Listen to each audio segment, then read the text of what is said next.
Very polite. But he flat out says, you've robbed us blind. So we're about to do it to you. Very nice, very matter of fact. And then he says, we no longer care about your tariffs because whatever tariff you put on us, whatever trade barrier you put on us, well, it's going right back on you. So go ahead, have it. Have at it. Standing like less than 10 feet from him. Tariff unto others as they tariff unto you. Truly. And, he explains yesterday, look, this in my last term, what you guys did, not just India, but Europe and all these other unfair tariffs cost the American taxpayer, not the taxpayer, but the American people, the economy, more than $1 trillion. It's not fair. And we're not doing it anymore. And he's very matter of fact about it. And Modi is made to stand there on the world stage right next to him. Okay, so understand a few things about India. Let's back up for a moment. Because Trump was very matter of fact. He was right in your face. Okay, let's talk about India for a minute. Okay, a couple things about India. Let me start with this. And Trump's demeanor said this: who in the Hades do you think you are? 20% of India's exports are bought by us. Okay, we are India's number one trade partner. They are worse than kaput without us to buy their stuff. So much of our manufacturing has gone over there. They've taken it, and I don't blame them for that. They're willing to open a new coal-fired plant every week. We're not. And so they're kicking our butt in manufacturing. We deserve that. We absolutely deserve to have our rear end kicked. But we do not deserve to have tariffs on us from our number one trading partner. Number two in the list of complaints: who in the Hades does India think they are? Joining BRICS? Standing next to Putin? Explain, as Putin, this has been about a year and a half ago now, joyously tells the world they're going to war with the dollar. Who do they think they are that they can do this to their number one trading partner? And this is why Trump humiliated Modi to his face. He's showing the others what will happen. We're not putting up with this. Now, a week ago, before knowing this press conference was coming, okay, here's the background on it. It's really cool.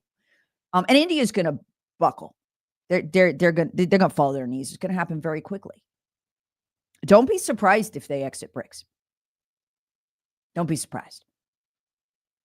And as I tell you this, Lee, understand what Joe Biden allowed. Understand what the Democrats allowed. Understand what the Republicans who have fought Trump on this for so many years have allowed. And I continue to believe many of them followed Mitch McConnell's leadership. And Mitch McConnell entered this. He's the leader, of the Republicans in the Senate, but he's not really a Republican. Mitch McConnell entered the Senate as a middle-class man, very average. Mitch McConnell is going out in a wheelchair in a family worth $200 million with the name Cocaine Mitch. Why Cocaine Mitch? Because the Chinese gave his father-in-law a shipping company. Mitch McConnell and his family, Mitch McConnell personally is now worth $200 million. Average middle-class guy when he entered the Senate. And on those ships that China gave the McConnell family, McConnell has the same deal as Hunter Biden, okay? What that deal is we'll cut you in. We're going to make you a partner in our international shipping company. Well, what's his qualification for that? What's his family's qualification? None. They have no qualification. And on some of those ships, China was caught moving massive amounts of cocaine up to America and around the world. That's why they call him Cocaine Mitch. They ought to call him China Cocaine Mitch, but whatever.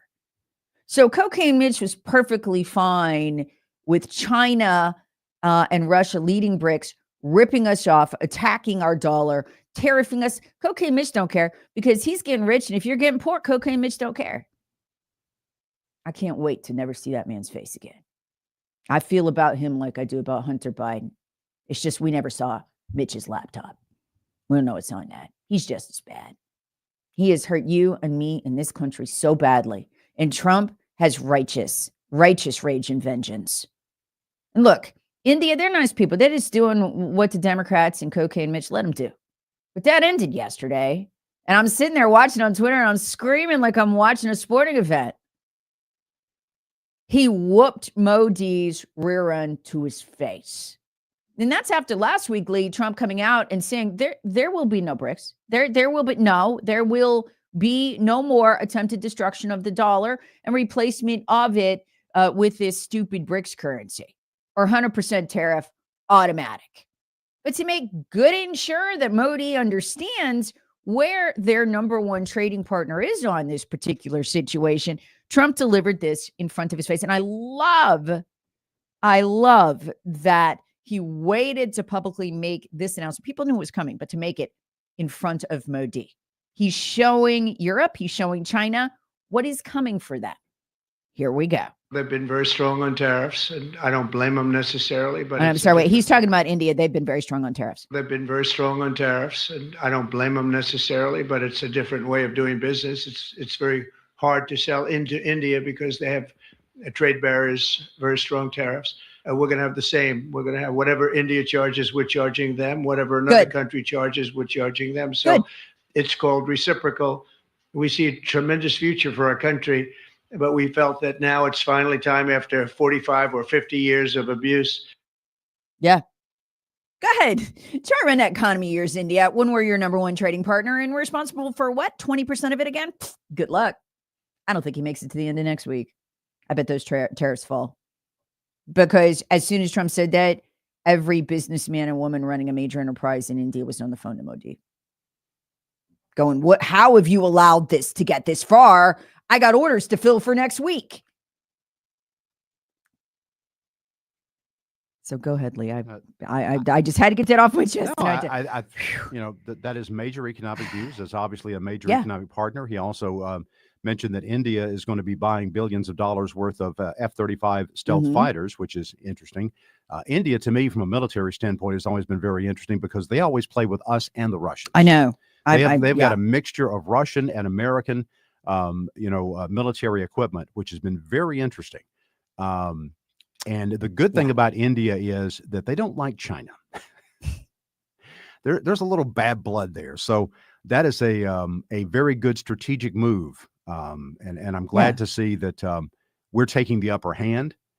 And, as far as this tariff thing is concerned, too, just briefly, it's putting the Democrats in a very difficult situation because they can't criticize tariffs anymore in and of themselves because, as Trump is pointing out, hey, we're doing what they're already doing to us. Yes, it's reciprocal. So if a tariff is bad for the U.S. to impose on products, then talk to these other countries that do it all to us and to a much greater degree. Much greater degree. We have the lowest import tariffs in the world, period, end of story, bar none. Every other nation that does business with us has higher tariffs. And they have no room to talk. If they do, they're hypocrites because Joe Biden kept Trump's tariffs. Yeah, exactly. You know why? They were bringing in, I'm going to play all this as we have, they were bringing in hundreds of billions, would it be billions of dollars to the Treasury. So, of course, the Democrats weren't going to let that go. I mean, they were going to send it to all their friends in fraud. Apparently, that's what they do. But they weren't going to let that go. And the tariffs we had, which were not the reciprocal ones, but the tariffs that Trump did have were working. And you had Trump yesterday explaining, look, during my last term, not having these tariffs cost the American economy, not the government, the economy, $1 trillion.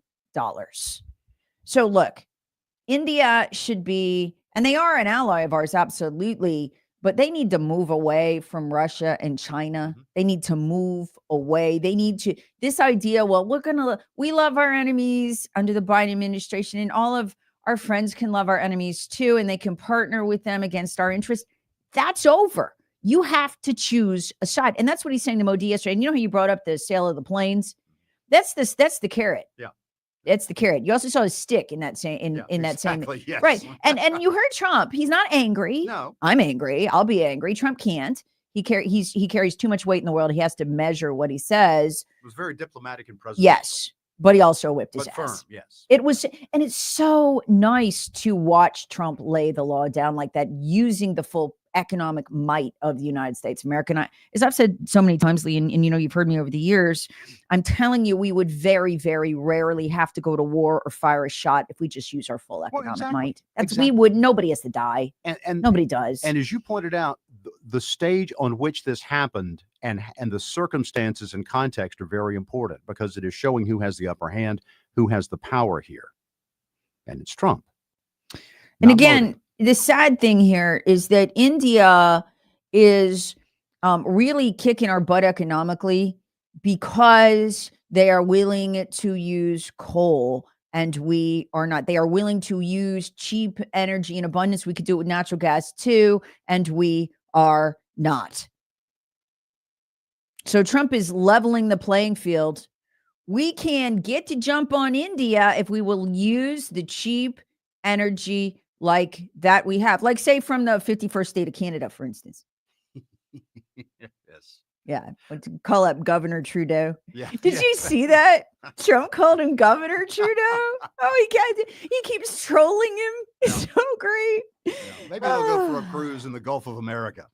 Yes. Oh, yeah, you're right. Go for a cruise in the Gulf of America, like, on a cruise ship together, just him and Justin Trudeau. Yeah. But folks, the fun part is still coming, okay? All of these people are being brought to their knees and they're going to come crawling back. And it's going to be so much fun. We're going to document it here every day on this show as we laugh. Okay. We'll be right back. Got you more on that press conference too. Trump just kicking butt yesterday everywhere, all over the place.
Good morning.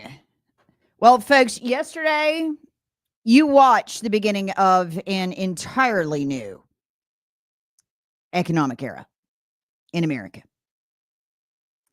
And Peter Navarro, yesterday, Jesse Waters, Peter Navarro is Trump's trade genius, says this, he was talking about yesterday, this is the day that the complete restructuring of the international trading system began. He says the rest of the world cheats us. No more. No more. So, you know, in Braveheart, when Mel Gibson screams freedom, it was like that yesterday, but on trade.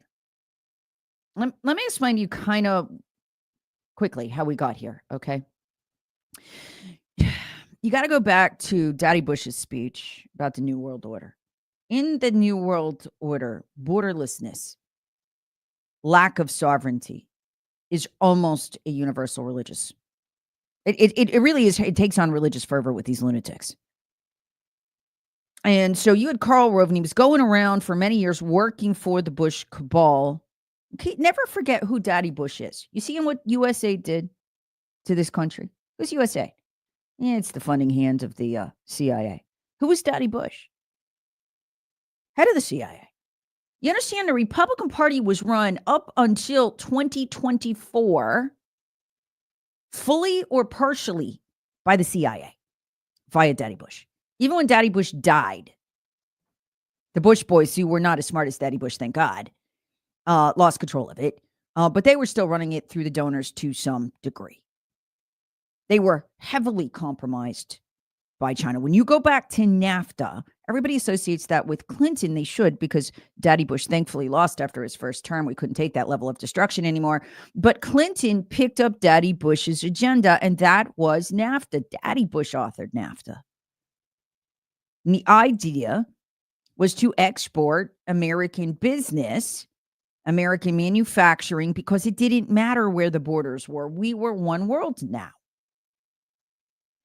And they not only let China in the World Trade Organization, they put China in the driver's seat. You know, Trump pulled out of the WHO because China's in the driver's seat. It's been a disaster. World Trade Organization, same thing. This is a rebellion, Mel Gibson style, against the World Trade Organization, which puts China first. And then China turns around and pays off our Bush-selected leaders. Mitch McConnell is the worst of those. China cocaine Mitch. Enters Congress as a middle-class dude. Leaves, hopefully soon. Wheel him out. I don't care. Get him out of there. He's a representative of a dead era. Leaves worth more than $200 million because the Chinese partnered with him. They need old Mitch's family, right? Partnered with him through his father-in-law for a major shipping enterprise. He's worth $200 million. The FBI has never once knocked on his door. He's got the same deal as Hunter Biden. Remember how they were cutting Hunter in on, the Chinese were, on multi-billion-dollar deals? It's part of Bohai Harvest. Just cutting them in as if they were doing something. Mitch has that deal. It's just nobody's ever really looked too closely at Mitch because he doesn't have a laptop full of hookers. And so understand what China wants is China in the driver's seat, setting the economic terms at the World Trade Organization while running BRICS and destroying our currency and dictating to India, trying to destroy our currency anyway, they haven't done it yet, dictating to India, hey, you know what? If you want our business, then you come over here to BRICS. Okay, cool. How much of Indian exports China buy? 3%. 3%. How much do we buy? 20. How in the heck have we lost this? How? I mean, the math there. And it ended yesterday. So let's just play it and marvel because it's just, this is a good day. Oh, Mitch McConnell can barely breathe. He has to be rolled around in a wheelchair, and America gets to win again. America gets to win again. We get to try to win because Donald Trump is not owned by China because he was not recruited by the Bush cabal. So here's how it sounded yesterday. I have decided, for purposes of fairness, that I will charge a reciprocal tariff, meaning whatever countries charge the United States of America, we will charge them, no more, no less. In other words, they charge us a tax or tariff, and we charge them the exact same tax or tariff. And I'll tell you what, I think really reciprocal tariffs, those two words, reciprocal makes tariffs really fair. Yeah. The White House is calling out Brazil, the European Union, and India. But economics experts say reciprocal tariffs break with the norms set up at the World Trade Organization. Yes. They say it could lead to an approach where tariffs are negotiated country by country on a Bingo. reciprocal basis. Bingo. So White House officials appear unmoved, blaming what they call the lack of reciprocity for a $1 trillion trade deficit. Here's Commerce Secretary nominee. Okay. So did you hear that? Yeah, that's the Paul Ryan Bushwing there. Oh no, the World Trade Organization won't dictate economic terms. Who is the World Trade Organization? China. It's China. No more. Navarro is right. Yesterday on Jesse Waters, do not miss significance yesterday. This is a day of the complete restructuring of the international trading system. Bushes can pound sand. We got borders now, and we got national interest now, and nobody's getting away with that. So Bush can go bale some hay down there on the ranch. Their days are over. Your influence is gone, buddy. Gone.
Okay, folks. Absolutely. Two rulings overnight as the left desperately tries to hold on to their machine. Okay, so two things happened overnight. The first thing that happened overnight, well, there was three really. Michael Schellenberger, liberal Democrat journalist. He once ran for the governor of California as a liberal Democrat, but he's a free speech guy. And he's a red-pilled guy. They censored him. Particularly got censored by the same FBI cabal operating out of State Department, funded by USAID. He's not a happy camper about this. He's done some of the best journalistic work out there, which is part of why they censored him. And he testified this week before Congress about the article he just did. It's devastating. It traces how U.S. aid was behind. Are you ready for this? The Trump impeachment, they funded it. I'll explain how in a minute. The lawfare against Trump, both the fraud case in New York, the civil one, but also the lawsuits by Jean Carroll that bankrupted Trump. I mean, and he didn't file for bankruptcy, but he couldn't even make the court fine payments. Remember, the court was fining him what he had basically left of his net worth. All of those lawfare lawsuits, including the defense of Fannie Willis, paid for. So in other words, the lawfare against Trump was funded by a legal nonprofit funded by USAID. And we find out from Michael Schellenberger overnight, on top of all of that, remember the Hunter Biden laptop hoax? Remember that? You'll never guess who funded that. You'll never guess. USAID. In fact, there was a meeting at Aspen of the world's foremost liberal reporters, in other words, narrative architects, liars, in which they actually did a tabletop exercise about a laptop coming out during the election that would be Russian disinformation. You know how to participate and pretend, like, how would you handle this? It's Russian disinformation, and bam, the Hunter Biden laptop came out. Now, we now know why they were doing that tabletop exercise. By the way, sponsored by USAID, your tax dollars, to teach these journalists how to lie, essentially, about the Hunter Biden laptop and what the narrative would be. And we know why they did that tabletop exercise now. Because the FBI already had Hunter Biden's laptop, had it since 2019, wouldn't come out until 2020. And we also know that 2 IRS agents had already begun a criminal investigation of the money laundering documented on Hunter Biden's laptop, as well as the bribery and other crimes by the Biden family, not just Hunter, but the Biden family. They had also arrived at the conclusion that Joe Biden was the big guy and documented how he had taken 10% of the $30 million that China not only gave the Biden family, but illegally gave the Biden family because they laundered the money and didn't report it to the IRS. How many felonies we have? 1, 2, 3, 4. Yeah. So anyway, USA knew they had to cover up the crime. They used your tax dollars to do it. Hearing about that, you see that on the mainstream media? Well, I guess they're state funded, and the state doesn't really like when you do those things, do they? The swamp doesn't like when you do those things. So this is USAID knowing the IRS has the laptop, knowing it's been seen, knowing there's evidence of money laundering on it. They're already doing tabletop training, exercises for journalists in which they're doing, hey, if a laptop was to show up, it was to make the Democrats look bad. It would be Russian, propaganda. And they didn't say Hunter Biden's laptop, but it didn't matter. Bam, Biden's laptop comes out months later. How do you control a story like that? I mean, you might be paying most of the U.S. media, but what about overseas? What about the UK? What all these publications? I mean, how do you keep that lie going? Because you gotta get everybody in the world to lie about the Hunter Biden laptop to pull that off. They did.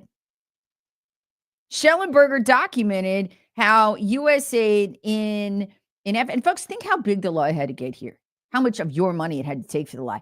They infiltrated over 2,300 news organizations, paid over 7,000 reporters. That's the massive size of the lie your funds funded. Well, nobody's listening to the mainstream media anymore. They're in a stone cold panic.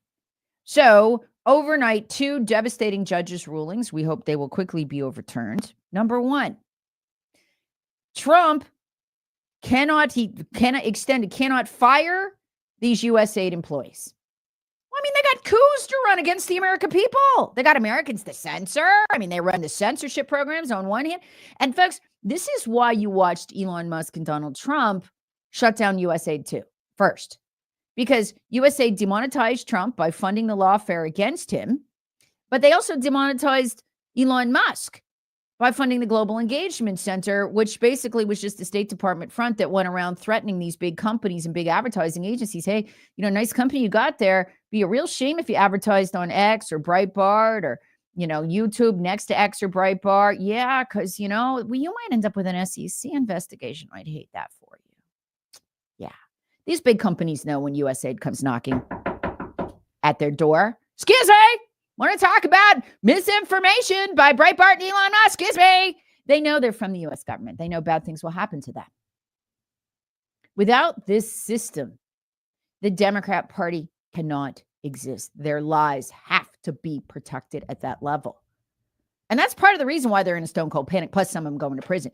So just for their own part in a fraud.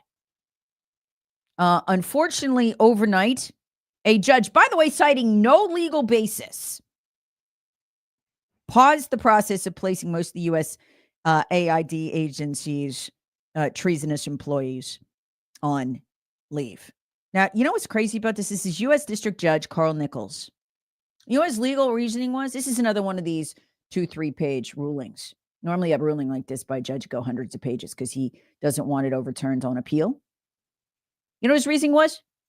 Trump didn't explain well enough why he did it. What, should he have written an essay and turned it into the teacher? Where does it say that in U.S. law?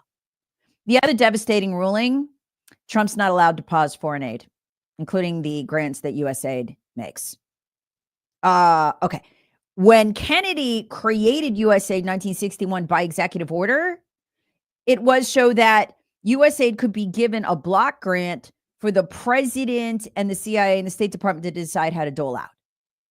That is the purpose of that. So essentially what they're saying, what this judge is saying is, well, we like the way Biden gave the money out better than Trump, even though USAID is supposed to allow the president to decide how to give the money out. We just like how Biden did it better because, we used it for fraud, censorship, regime change. We used it for regime change against the American people, which, by the way, in that hearing yesterday, 2 days ago now, Michael Schellenberger described as treason. You cannot do regime change in America, but they did. So the judge reinstated him, but don't worry. Trump and Elon are a step ahead of them. You know what they did? They terminated USAID's lease on the building. They canceled it. So the employees might be, quote unquote, back by order of the judge, but they can't access the building or their computers or the computer system. Folks, this is hand-to-hand combat. You can't let them in the computer system. You can't let them put the loans out. You can't let them put the money out because they'll be planning the next coup against Trump. This is a matter of survival. You got to stay one step ahead of these treasonous thugs and their judges.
put this on your to-do list because you'll be so glad once you get it done. Because once you sit down with the guys at Common Sense Retirement Planning, you're going to learn something, probably several somethings that you would have never known. And you'll walk out of there going, oh, I'm so glad I did that. And they will show you how their investment strategies have worked out with actual facts and figures for WRD listeners for the last 2.5 decades. And look, inflation, tariffs, rising national debt. There's a lot going on right now. No one is certain what the impact of all of this might be. Having a Common Sense Retirement Roadmap review helps create clarity for you in uncertain times. So come see them at Common Sense Retirement Planning to build yours. They're the Upstate's original retirement planners. And the definition of retirement is being unemployed for 30 years. So income planning is essential to help make the best 30 years of your life. And surveys say most people fear running out of money in retirement more than they fear death. But most people do most of their visiting, with retirement planning experts before retirement, not after. You'd be surprised how many people haven't secured their retirement. So come and see what 25 years of planning has done for their clients and what it can do for you. And they have a new podcast out every weekend. It's very good. You can get an idea of how they think. Give them a call, 864-235-2790. Download the podcast at csrp.info. That's their website, csrp.info. One more time, csrp.info to schedule a meeting. Securities offered through Madison Avenue Securities member FINRA, SIPC. Investing involves risk. All guarantees refer to insurance products backed by the claims paying ability of the issuing company.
the internet.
Folks, don't miss this, okay? Lee, yesterday was such a historic day for so many reasons. It is truly a pivot point in history. If you listened last hour on trade, you'll understand why. We're going to do some more on that. I know there's so much today, but we cannot miss the significance of the trade situation today. But I want to pause to just point something out to you. Once a society is so far gone down the road to totalitarianism that it creates what are called political dissidents. In other words, those who are politically persecuted for being leaders in their particular sphere. Those people are silenced. You look back through history, you almost never come out of that without shooting, without violence, without societal collapse, if you ever come out of it. China, I don't know if they'll ever come out of it. That kind of political repression, okay? It doesn't happen in human history. It doesn't happen in the world. Or if it does, basically the entire regime has to collapse. It's misery. A lot of people have to die. Once you get to that point, the government is powerful enough to censor Americans. And RFK was censored, Lee. But specifically, RFK was censored online via the FBI, which was just what they called the belly button. We know that from the Twitter files. That's fact. We also know that from Missouri v. Biden before the Supreme Court. Fact. Indisputable. No matter what the New York Times wants to lie and say, but then we know USAID pays them to do that. So we just disregard them. They're owned media. But once you get to that point, you don't come back from it. RFK Jr. was censored by the Biden FDA on vaccines. and many other things, but primarily on that. Wiped out and depersoned, not allowed to be seen as a human being on YouTube. Deplatformed off Twitter, deplatformed off Facebook, or his posts were taken down, not allowed to speak. Who did that again? Well, we now know it was the FDA. Yesterday, you don't see this in human history. It gave me chills. Yesterday, RFK just became the boss at the FDA because the FDA is under Health and Human Services. He's their boss now. They deplatformed him and censored him like Soviet-era thugs, and he's their boss now. Let that sink in. That doesn't happen. Understand the level of the miracle that is. And not a shot was fired, Lee. Yep. Not a shot. Elon, Mitch McConnell got a little frothy in the mouth, but not a shot was fired. It was peaceful. It was a peaceful transition. He will walk in there. Now, can he take over? I don't know. They will rebel. That's the question. But, and we'll get to that battle and we'll have it and we'll talk about it. But this is step one. And these things don't happen in human history, but they have happened. And that is, to me, that is a gift from God. I mean, we as a family, we say our prayers every night. We pray for freedom. We pray for the protection of Donald Trump. We pray for America. We've been doing it for a year now. And I know many of you are praying too. And it felt like an answered prayer. Well, that's what RFK Jr. said yesterday about this. In his statement there at the White House in the Oval Office with the president. And he said he'd been on his knees for 20 years praying for an opportunity to do something for the the health choices in America for children. And then in August of last year, the president contacted him and he said that was a gift from God. Here's the other thing about RFK. Just take a moment to savor and enjoy, after all of the terrible things of recent years, what's going on here, okay? RFK currently has one heck of a lawsuit. He's got shovel going, but and that's what he does. He sues. His children's defense sues. He's in a bare knuckle fight, a FOIA fight with the FDA and with the CDC. Okay. And it is over the COVID shot injuries to people during the trials. We have an absolute, I mean, the idea that you can hide shot trials, that's like just bizarre. I mean, like it used to be, if you were a company and you tried to hide the shot trial data from the government, they would come after you criminally for fraud. Okay. Now you've got the government arguing we have a right to hide shot trial data as if it's like a CIA classified black ops. Yeah. National security interest. Yeah. Huh? And so you've got RFK right now is suing for, in a FOIA lawsuit, it's been going on since 2022, for batches of shot data that the federal government has been ordered now. He won the case, winning the case, has been ordered to turn over and refuses to turn over. The agencies he's suing to get the shot data, and particularly data on the trials of the COVID vaccine on children who got myocarditis, who most of whom, if you look at the long-term for myocarditis, will not be alive a decade from now. This is coal-fire vengeance. And he has to fight them and fight them and fight them. And his donors have to donate just to get basic information the American people deserve so they can make a decision. Well, he doesn't have to sue them anymore because he's the boss. I want to know how that's going to work out, by the way. So his organization's in court. They actually had a win a few weeks ago, but the agencies still haven't turned it over, and he's now over those agencies. Does he get the shot data by walking down the hall and around the corner or across the street? Because HHS is an umbrella organization over all of these organizations. Or does he still have to fight in court to get it? I don't even know how it works because we have no precedent in human history, really, for this. And you watch that poor 12-year-old little girl who could barely answer questions on Fox News. Her parents, she needs a new heart. She needs a heart transplant. And they won't let her be on the list because she has to take the COVID shot. Her parents know that shot's going to kill her. They know the myocarditis stats. They know, they probably read Children's Defense, which is RFK's newsletter, where he comes in with link, stat. They know if they give it to her, it's going to finish her heart off. And they're like, well, you can't have a transplant if you don't get the shot. She needs that data. It's life and death for her. And for the 20% of Americans who are like, la-da-da, and they're still taking in mainstream media, they have no idea how dangerous that shot is. A lot of what we know about that shot's because of RFK. So there's this great video of him, it's basically a takeoff from an actor from The Walking Dead walking in there with a baseball bat wrapped in barbed wire, It's one of the scariest characters on Walking Dead. Image. Yeah, it was great. And so yesterday I retweeted it and I was like, if I was going in there, like, where would I go first? You know where I'm going first? I'm going down. I'm walking in the door. I'm putting my box down, putting up my pictures of my family. And then I'm walking down the damn hall to the FDA. And I'm going to pound the desk. You know why? You are in court arguing the American people can't have the shot trial data for 75 years. Who do you think you are? Who do you think you are? And a judge, Lee, ordered years ago that data to be turned over. And they didn't do it. So the judge had to order it again in the fall. But it was like, I don't know, 6-8 weeks ago. And they're still like, la-di-da-di-da-da. No, we don't. Rulings don't apply to us. We're the FDA. Well, here comes RFK. Yeah, you're the FDA now, bud. Well, you going to tell RFK he can't have the data? How's that going to work? Well, you going to go burn it in a bonfire there? What are you going to do?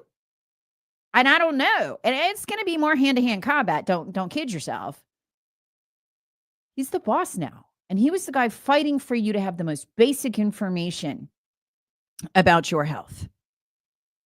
I didn't even get into the CDC lawsuit where they're hiding the VAERS data. Congress created VAERS so you could call up if you had a shot injury or your doc could and fill out the form and report it in order to warn others, flag potential problems. They are hiding the VAERS data, the deaths, the myocarditis, the blood clots, the brain injuries, cancers like my father's that I know in my bones he got from that shot. I know he did. They're hiding it. They won't turn that over. Well, it's a new day in Washington, isn't it? Because there's a new boss in Washington.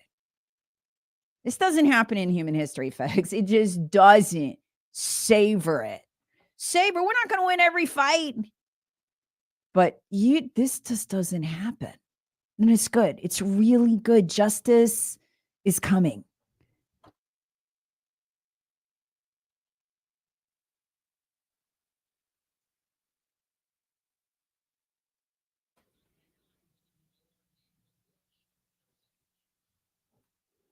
Now look at traffic from the News Talk 98.9 WORD Traffic Center. Major incident in Anderson County. Still not getting any word on exactly what's going on here, but apparently Highway Patrol, EMS, and it looks like possibly fire department officials involved here, but they have completely shut down the northbound side of 85 at around the 32-mile marker. That'll be as you approach the US 29 interchange in Anderson County.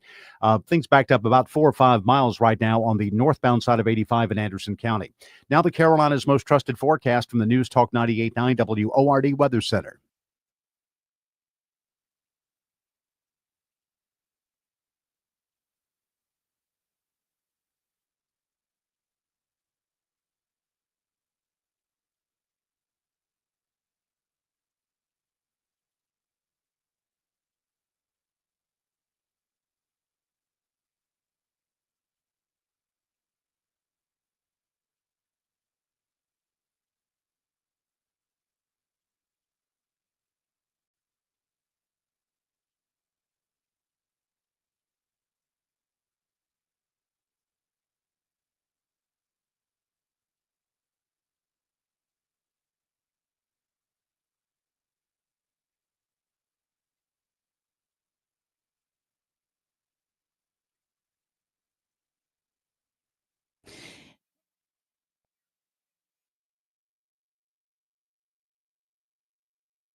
folks.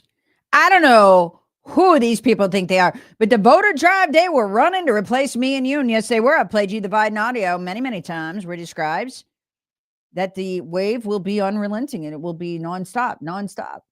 And he flat out says, we are replacing white Protestant Americans with people who will vote for us. Like, I don't care what color you are. It's not interested in me, but the point was clear. They wanted to change America. And folks, we have watched housing prices, housing affordability hit a 50-year low. And I see the results of that in my house every week. My husband is in the mortgage industry. And we get the same phone call. And I know it's coming. I know how it's going to go. I like to listen, like not to the call, but like, around the corner. Hey, yeah, I know. I want to downsize or upsize my house. She did a great job on my last mortgage. Yeah, so I'm looking at a house. Okay, so can you give me a quote on a mortgage? And then he does, and there's a long pause. Oh, they say. Or there's a shocked, very loud exclamation. Because see, housing prices were Biden-inflated. So they're like, depending on the market you're in, but this is a very hot one, they're like double what they were before they were Biden-inflated. And then you put the massive mortgage interest rates on top of it.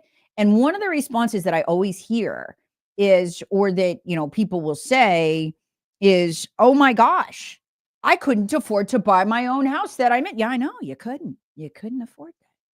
But there's a group of people who can. They're called illegal immigrants. Did you see the New York Post article? Oh, the bile rising in my mouth reading this. You know what? The bureaucrats who did this need to go to prison. They just need to go to prison. Health and Human Services blew more than $22 billion on grants for illegal immigrants, including them helping them afford homes when Americans could not. You want to know what some of this went for?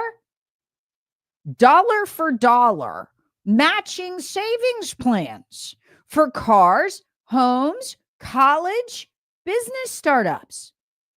So if you had a, $2,000 down payment, would the government give you $2,000 more? If you had a $10,000 down payment, the government would give you $10,000. Folks, this is illegal. That is aiding and abetting the breaking of federal law.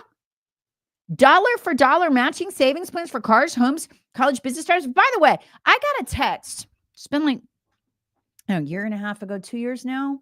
And it was a guy who he's in the construction industry, had a business. And he was outraged because I see these illegal immigrants. I know they're illegal immigrants. They're outbidding me on contracts and they're rolling down the road. They can't even speak English.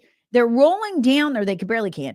And they're rolling down the road, brand new equipment that I'd love to have, like, more efficient kind, better equipment and brand new trucks. I said, how is this happening? He said, I see it everywhere. Every job site I go to, the illegal immigrants have the best stuff. They can do the lowest bids. They've got the best stuff. Everything is new. He said, where are they getting this stuff? He thought maybe drug money. No, Biden administration. Your tax dollars. Oh, if you're wondering where you pay, that'd be in the checkout line at the grocery store. Because when you have to print the money for all of this stuff, it causes grocery prices to go through the roof. 29% in just 4 years. So you're struggling to pay for food. And now as a middle-class person, house is absolutely out of your reach. Not for them. $22 billion federal bureau. Folks, what did I tell you? We are going to find these funds all over the place. Everything about illegal immigrants' lifestyles, except the ones, dealing drugs for the cartel and smuggling the little girls for sex for Trendy Arago. I mean, they got other sources of money. But everything else for these illegals, you paid for.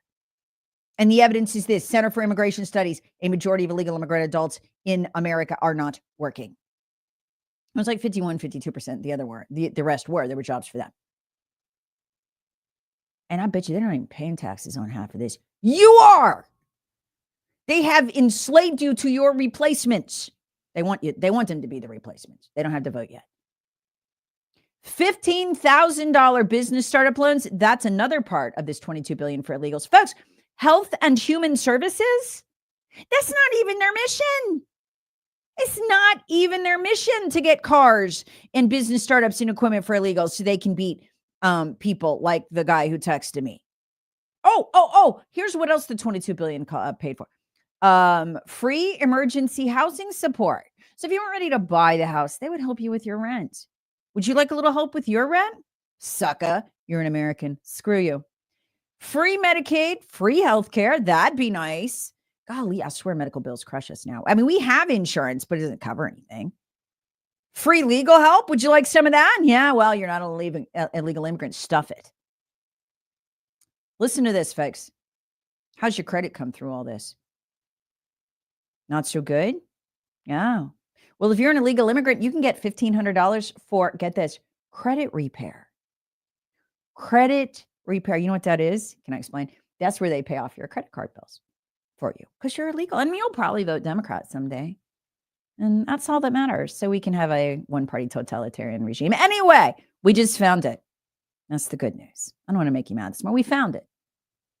And I told you, folks, the federal government is riddled with them. They have hidden them all over the place. It's like how they hid the money that you're paying off to mainstream media with. Yeah, it's scattered across 10, 12 agencies. It's going to be the same with this. So this has been, folks, we're not even a month into this, okay? We found the $59 million for the hotels in New York kaput. We got that back. We just found the $22 billion inside Health and Human Services. Folks, we haven't even fully breached Health and Human Services yet. DOJ hasn't really worked them over yet. And the judges are in the way too. We found the $22 billion. Folks, this is why these judges are ruling this way. If they cut off the money, this is the magnet for the illegals. This is why they're knocking the fences down and trampling the National Guard and beating them as they come through. I would too to get this. I mean, I don't like hurting people. I don't know if I'd hurt anyone, but if you're giving this away, I'd come. And again, folks, think what they did to you. We're going to double size the IRS, hire 88,000 new agents. Why would they have to shake us down for every last penny for these people? I mean, if you're giving them this is for illegals. If you're just tuning in, this is out of Health and Human Services. Dollar for dollar matching savings plans for cars, homes, college, or business startups. So basically what that means is if you need $5,000 down payment to buy the home, but you only have $2,500, you just go to Uncle Sam. He'll give it to you. Unless you're an American taxpayer. In other words, screw you.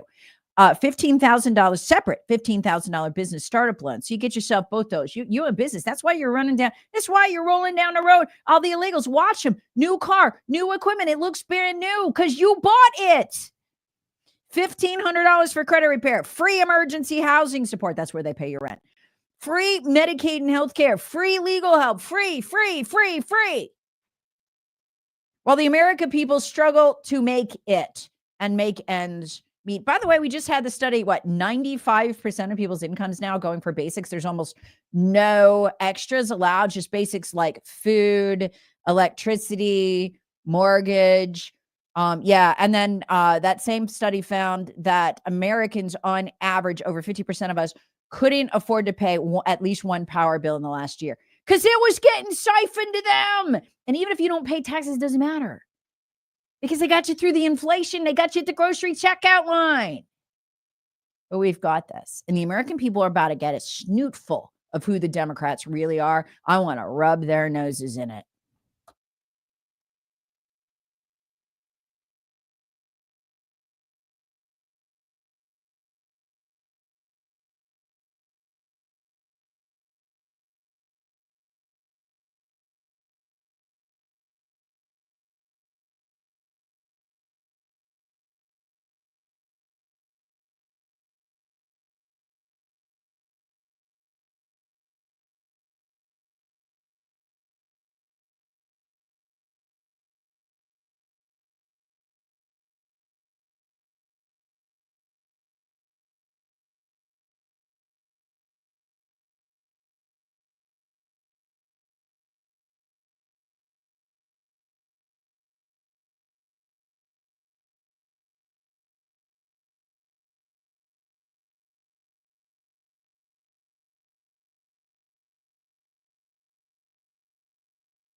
Whoa, boy, that U.S. aid hearing yesterday.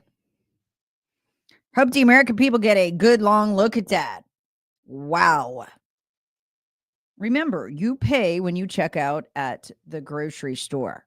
29% increase in food prices on average across the board under Joe Biden. That's Bidenflation, printing the money to pay for the stuff I'm about to tell you about. That's how they get you. If they sent you an actual tax bill, they figure you might know what they're doing. So they just print more money, more dollars. Each dollar is worth less. Do you realize that the dollar lost 25% of its value under Joe Biden? And since wages haven't caught up, you struggle to afford food. But I want you to know what you got for that from USAID. The receipts are jaw-dropping. And by the way, I want you to know 2 separate judicial rulings overnight, none of them referencing laws or the Constitution. The judges might as well have written them in crayon, or joke legally. Ordering Trump to reinstate the USAID employees and the foreign aid, as he calls what USAID does. That's a joke. Okay, folks. USAID was created by Executive Order Kennedy 1961. It was meant to be funded as one basically big block grant so that the president individually, the CIA and the State Department could spend it as it was needed. The goal was simple: defeat the spread of communism and Soviet communism in particularly in regimes through regime change against communism. That's how it was sold. Unfortunately, the Marxists took the agency over, and they are now running coups all over the world, regime change against populist and right-wing, duly and legally elected, actually elected governments and toppling them. So the communists realized this is what really stopped the spread of communism. The left realized it, and they brilliantly took over USA. They took over the CIA too. So what drives me nuts is to hear this Republicans even falling into this trap. Well, we're doing legitimate regime change. No, we're not. No, that ended probably 25 years ago when we stopped fighting Marxism, and under Obama in these, agencies in particular, we started promoting it. The whole part of this is to help America around the world. It's to help America around the world, to project American values, to advance our causes, okay? That's what foreign aid is for. Otherwise, you just don't do it. It's better that dollar end up in an American's pocket and stay there, right? Let me just read you a little bit of what they're doing. Well, you know what? Before we do that, let's listen to Representative Barr yesterday in the hearing talk about what foreign aid looks like now, that it's Marxist run out of USAID, that the Soviets have literally taken over USAID, their fellow travelers. Like Uganda, right? We desperately need their help to fight Al-Shabaab there, Al-Qaeda's arm, right? That's what we should be spending our money on, is to make sure we can get Gooden in there and stamp that out. What are we doing instead? We're funding various Al-Qaeda branches through USAID, $9 million to the Syria branch alone last year. So they love Al-Qaeda at USAID. So they're certainly not going to stamp that out. So what is our foreign aid actually doing in Uganda? Folks, this is just one small example, but I want you to hear it to understand this is not foreign aid. This is the spread of Democrat Party propaganda in ways that alienate our allies and make it harder for us to combat terror and keep the world safer. Take a listen. Country that has thousands of soldiers. Again, this is about Uganda. Country that has thousands of soldiers fighting for our counterterrorism interests against Al-Shabaab in Somalia. And that country was severely punished by the Biden administration for signing its anti-homosexuality law into law in May of 2023. The Biden administration revoked Uganda's AGOA eligibility, enacted visa restrictions on Ugandan individuals, and pressured the World Bank to prohibit new public financing. This is why, while they're approving visas for Iranian assassins who want to come here and kill Trump. Oh my gosh. Anyway. Despite this, USAID has provided a $600,000 grant to, quote, empower Uganda's LGBT community to push back against this legislation, and a $5.4 million grant to shift public perception and attitudes in Uganda towards LGBT acceptance and to train LGBT individuals on the skills needed to engage in the economy. Now, in Uganda, China is expected to finance the $5 billion East African crude oil pipeline directly because Western leaders and the World Bank are walking away from the project because the Biden administration's response to their own domestic legislation. Country that So they're sitting there alienating Uganda, punishing them for their views on homosexuality, which are religiously based. While China's like, cool, we're going to come in there and we're going to run this place. Oh, well, they fund Al Qaeda. You can't get, this is undermining our relationships. Let me read some of it that came out of this hearing. We'll do some more in the next segment because it's jaw dropping. $11.75 million on measuring the effectiveness of diversity, equity, and inclusion promotion efforts in Nepal. $750,000 on Princeton University's Diversity, Equity, and Inclusion Survey in the Middle East. $859,000 hiring a diversity, equity, and inclusion specialist at USAID's headquarters in Washington. Who got paid $859,000? I want that. I mean, that salary. I want to know that person's name. $23,000 on hosting DEI recruitment seminars in San Martin and Lima, Peru. $500,000 on emergency DEI support, DEI's diversity, equity, inclusion. $1 million hiring one LGBT advisor for USAID's U.S. Personnel Services Contractor Program. $15,500 on a DEI staff retreat in Nigeria. $100,000 to conduct a DEI survey in Ghana. $50,000 to establish a DEI fellowship in Uzbekistan. $23,000 to purchase promotional materials for an upcoming DEI retreat.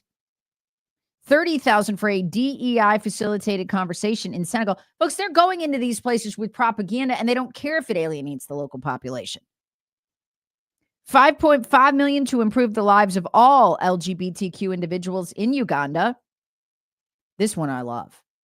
$37 million of your dollars to provide services to transgender prostitutes, their clients, and transgender identifying people. $65 million on vasectomies in the Congo. $6 million on social inclusion of LGBTQ plus people in countries around the world. $43 million to provide services for men who have sex with other men in South Africa. $14 million to enhance leadership of LGBTQ leaders in Cambodia. $3.5 million. Do you see any foreign interest here of ours? Do you see like a compelling interest? Keep the world safe, keep America safe, promote freedom? Because I don't see it. This one I love. $1.3 million to create a comfortable environment for LGBTQ people in North Macedonia. $3.9 million to strengthen equality and democracy for LGBTQ people in the Western Balkans. $18,000 to help LGBTQ individuals vote in the 2021 Honduras elections. $1 million to empower the LGBT community in Armenia. This is not foreign aid.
Oh my gosh, the enraged liberals are showing up. Hilarious. Like this one. It's okay. I'm here to help. Dictators and fascists love Trump getting rid of U.S. aid. Middle Eastern terrorists also love this. Okay. I don't know where you get your news, but here we live in reality. U.S. aid, $3.7 billion to Afghanistan after the Taliban takeover. The Taliban, by the way, are currently running Haqqani network training camps for Hamas, ISIS, Al-Qaeda, and even Shia militias from Iran. We've never seen the Iranian Shia terrorists work with the Al-Qaeda terrorists before and join the Haqqani network. And so we paid for that, $3.7 billion, $2 billion to the PLO and Hamas after October 7th, $2 billion. So Hamas, that's how they're funding the money to fight Israel. $9 million to the Syrian branch of Al-Qaeda. Super excited about that. That went through a pass-through group. Again, USAID funded that. And those Houthi pirates that have all but closed down 20% of the world's shipping routes. They suddenly have all this modern equipment. They're sinking European trade ships. Yeah, that's because of the $3.4 billion that we gave them via the Yemeni government. Yemeni government sponsors terror. The Houthis are essentially their military unit. We designated them a terror group. So no. The terrorists hate Trump defunding U.S. aid. They're going to have to go back to herding sheep because they don't have any money now. Get a real news source.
Happy Valentine's Day, Lee. All right, back at you there, Tara. Yeah, I left everybody in the family chocolates before I walked out the door with specific instructions to finish all of it before I get home. Yes, exactly. Yeah. Because I will eat it if it is in my house. I got you there. Yeah. So, but yeah, I left everybody chocolate. My husband listens to my request. Whatever you get me, it can't have calories. So I got a big bunch of pink roses this morning when I came down. He left them out, so that's good. No calories there. But I guess if I ate them, there would be some calories. I don't think that's on the PhD weight loss list there, but yeah, there probably is some amount of calories. Rose salad. Need a lot of salad dressing on that. Okay. Yes. Do you get to Mrs. some Valentine's absolutely, Day stuff? yes. Do you leave it before you go? Okay, you do. Yeah. Yeah, you don't wait till you get home and give it to her then. Well, I'll bring something else. I'll probably stop by and get some flowers on the way home. So yeah, there'll be something else there. That's my usual modus operandi there. Oh, well, good for you. Well, happy Valentine's Day to you and everybody out there. Okay, so all of this that we're reporting today just gives me great joy. Everything that's going on with the mainstream media. They may be slowing Trump down with these court cases, but we're still winning. And you can see that when the state-funded media, like the New York Times, can't lie anymore. Okay. In different times, say a couple of years ago, this would have gone very differently. The big lie that the New York Times is telling right now is in this headline: at Oval Office, Musk makes broad claims of federal fraud without proof. Yeah. And they do a whole article without proof that Musk has no proof. Okay. But, and if you're a liberal and that's where you get your news, you think this is real. Okay. If you bop on over to the Wall Street Journal, though, you'll see the headline: $1 trillion fraud. A rare bipartisan consensus in Washington acknowledges that the amount of the theft is massive. Okay. In order to prove, because there's actual proof in this, they say, and this is really interesting, that Elon Musk is actually not the first person to know about this fraud. Now, this is what this is going to go down a rabbit hole that is actually kind of telling. They link to this GAO.gov report. That's the General Accountability, Office of the Federal Government.gov. Yeah. Okay. 2018 to 2022. Data show federal government loses an estimated $233 billion to $521 billion annually to fraud. Okay. And they have that. I won't bore you with the reports, but they have them all right there. So the Wall Street Journal links to this. It says, actually, Elon Musk is the second person to find this. He's just finding specific examples. Now, this GAO report was widely referenced at these hearings yesterday, but the New York Times pretends not to know that. Right, they put their hands over their ears and go, da, da, da, da, like your kid does when they're 3 and they don't want to hear you. So I have the GAO report. I'm happy to send any links to any liberals who read the New York Times and think it's real. The government funds that. That's not real news. So here's the funny part about this, how it went down. So they triumphantly say there's no evidence. It's all lies. We'll pretend that the GAO didn't find the same thing. And they get fact checked on X by Community Notes. So Community Notes, if you don't know what Community Notes is, it's actually awesome. And you know what's so funny? The New York Times used to have multi-million-dollar contracts for fact checking on X. Did you know that? They did fact check X, and they don't have them anymore. And what they basically would do would be erase the truth with lies, and then send you to Facebook prison, whatever. They can't do that anymore. They're getting fact checked on their own account, and it's glorious. And it's not Elon Musk doing it. That's not how Community Notes works. It's crowdsourced. So people put the truth with their links, and then basically crowds push it up. As basically voting for or against it. Yes, it's true. No, it's not. It's not a perfect system. I've seen a couple Community Notes where I'm like, well, okay, yeah, but you're leaving some context out there too that makes it all very kind of murky. But it's much better than the mainstream media fact checkers just flat lying, which they used to do. Well, these media outlets keep getting fact checked, and it's glorious. They'll say like, "There's no evidence," and then Community Notes is like, "Boom." Here's the GAO reports. Yes, there is. And it's almost exactly the same numbers Elon Musk has come out with this week. Mm-hmm. They can't lie. and they can't move. And that means their narrative can't take off. You know how they'd tell a big lie and it would go for weeks? They can't move it. They just get bam, chop blocked. Sometimes it would go on for years and there'd be a Yes. congressional investigation. Based on total lies. So that happened yesterday. They're getting basically exactly nowhere with their lies now, which must be incredibly frustrating to them. They don't know what to do. But but I want to make this point. It's amazing 3.5 weeks into this that we have these bombshells from Doge. And by the way, if you're keeping count, we're up to $700 billion in fraud.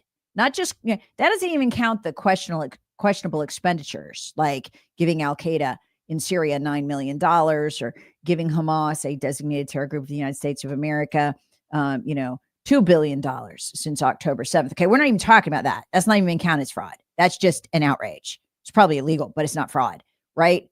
We're not even talking about any of that stuff. We're just talking about outright fraud. $700 billion is what he is up to now. Well, here's the thing. Everybody's acting like, wow, this is shocking. This is a big reveal. We never knew. But the thing is, Lee, we did know. And that's what the Wall Street Journal is saying. How on earth were we sending out $500 billion in fraudulent payments every year? And we've known that in these reports since 2018. That report covered 2018 through 2022. Almost exactly the same numbers Musk is coming up with. Musk's are bigger by about $200 billion for now. And if we did know, and if the GAO report says that, and it does, it's right there in the headline. I just read it to you. Why did Congress do nothing? I mean, headline, 28 to fraud risk management, 2018 to 2022. Data show federal government loses an estimated $233 billion to $521 billion annually to fraud. Well, if we knew, why did no one take action? Where were the hearings on that? Well, 2 words, continuing resolution. Yeah. And that's how it happens. Nobody reads it.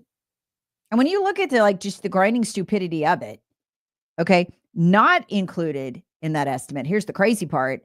And I can't get over this. I can't wait to get to the bottom of this once we get past the judges obfuscating and stuff, is this $520 billion roughly that is being sent out the door every year by Congress. It's not even fraudsters do it. Well, it is inside these agencies. And these are, again, expired programs. There's no authorization for them. Some of them are 40 years old. What do they even do? Well, when your program expires and the money keeps going to these accounts, and think about a 40-year-old program, a 30-year-old program, and the people who originally got it funded and worked there are probably dead. I mean, what is it? Who's cashing these checks? Yeah. Where does it go? And the answer is we don't know, because guess what? When the program doesn't officially exist because it is no longer authorized by Congress because it's expired, there is no oversight, Lee. None. No reports, no GAO reports, no accounting, no audits. Nobody even knows who runs the thing.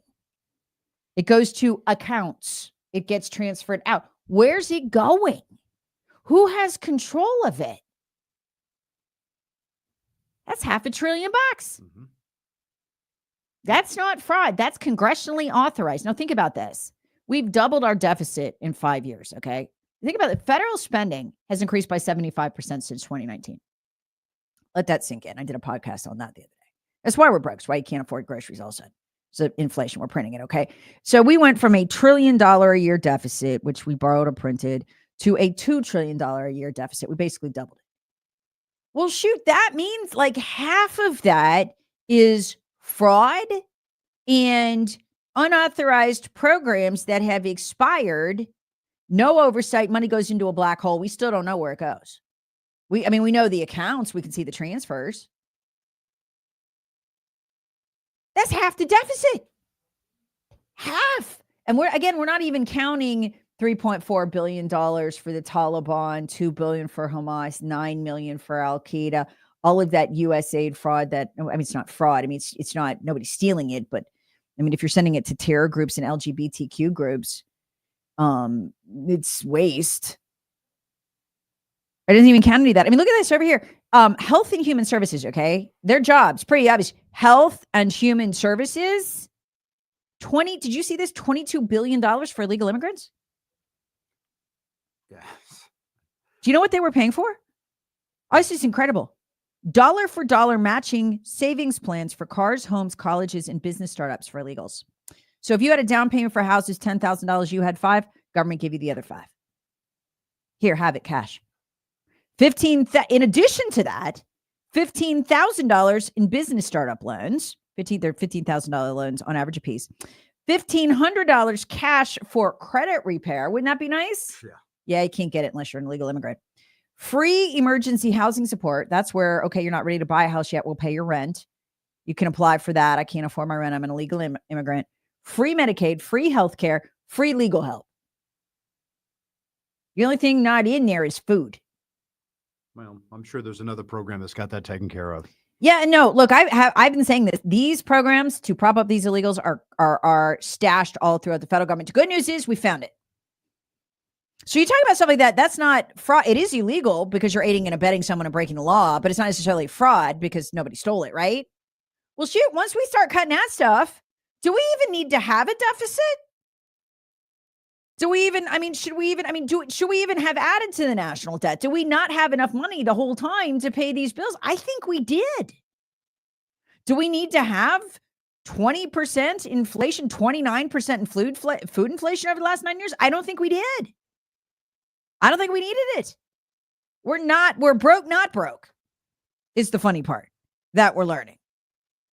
So folks, look, let it make you mad for 5 seconds, but no, this is the beginning of the end. We've found it all. And the American people are about to get a wide-eyed look at what the Democrat Party actually is and what our federal government actually is.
of a Freudian slip. And if you listen to me regularly, you know I make a few of my own from time to time.